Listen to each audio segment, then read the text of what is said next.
I don't know. It is hard to imagine the future. I mean, especially like we all know that things are changing at a rapid rate. So it is hard to imagine a future much beyond unhealthy lives for a lot of us, because I mean, I think you guys have seen how treacherous the climate is getting, how treacherous pollution is getting. I mean, you know, I would like to say again that there's things that we could do to kind of curb that. Have you guys been? We?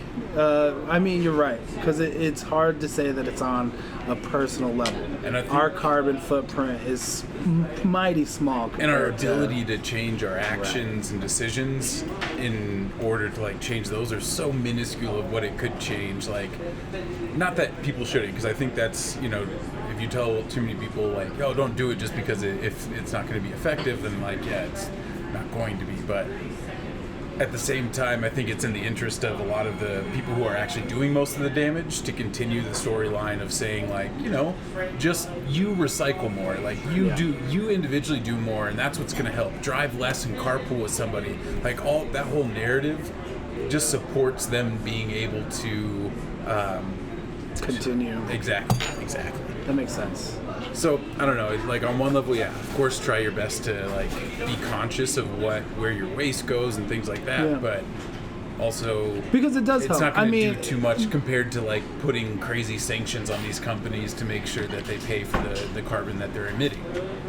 I'm always a big proponent of lead by example, and like I say that it's not in the interest of like what big corporations are doing. We can, you know, if we are to, in a sense, I mean, maybe we're never going to reach them, but if we are all to lead down that direction as a populace, if we can get all our friends together and take pacts to be like, look, we're all going to recycle together, and then hopefully people on the top will catch on. I mean, obviously we live this top-down lifestyle. Everybody thinks it should come from the top down, but maybe we should start trying to make moves from the bottom up.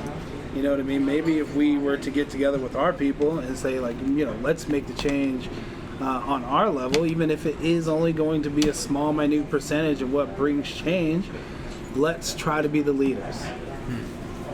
You know? Could you foresee? I mean, I have a lot of hard-headed friends. I don't know if I could foresee all of them undertaking the initiative with me. You know what I mean? You know, or like stopping eating meat or something like that, which is people say has I'm not stopping eating good or bad implications of where it goes with the environment.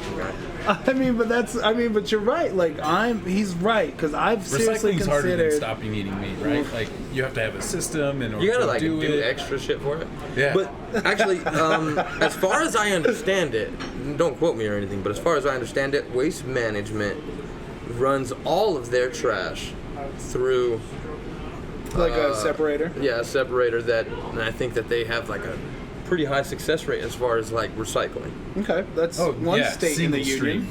Single stream recycling, I think, is what it's called, where you don't have to separate out any of the different pieces, is what you're saying. It just all goes into one thing and they separate it. That's I know Boulder does that. Yeah, Boulder it takes a lot of the responsibility off of, you know, our shoulders. Yeah.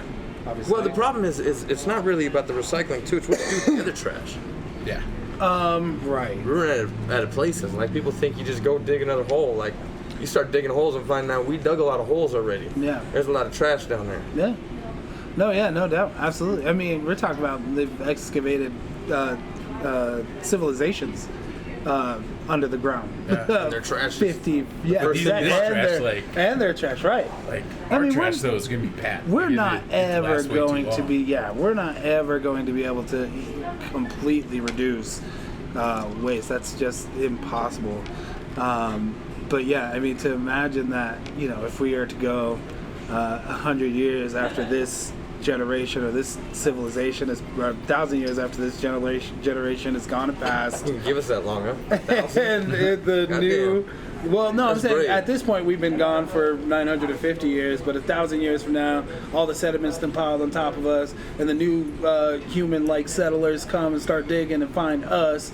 They're gonna find a mound of trash that's Mount Evans large before they actually get to Justin Romero, where he's buried in the hole. Hold up. First of all, I ain't in no trash boy. We're all gonna be there. Nah. We're all gonna be there, No, right no. underneath the giant. They're gonna find me, and Wall-E then the like trash. I'm gonna stand on top of mounds. it. Wall-E like trash mounds everywhere, and then us, the human civilization, buried right under the trash mounds because we just couldn't get our wasteful lives together. They're gonna excavate that shit, and they're gonna find all kinds of people under there, and then they're gonna find one body up top, and they're gonna be Like like, I told man, you so." this one looks like he climbed to the top and then just laid down, went to sleep because there was nobody around. He had a "I told you so" sign on. It's like, Looks like they He's kicked this. tattooed in his arm. Looked like they kicked this asshole out. yeah. He was a part of the society. Everyone's down there. What's this dude doing up all? Yeah. Oh, he was being kicked out.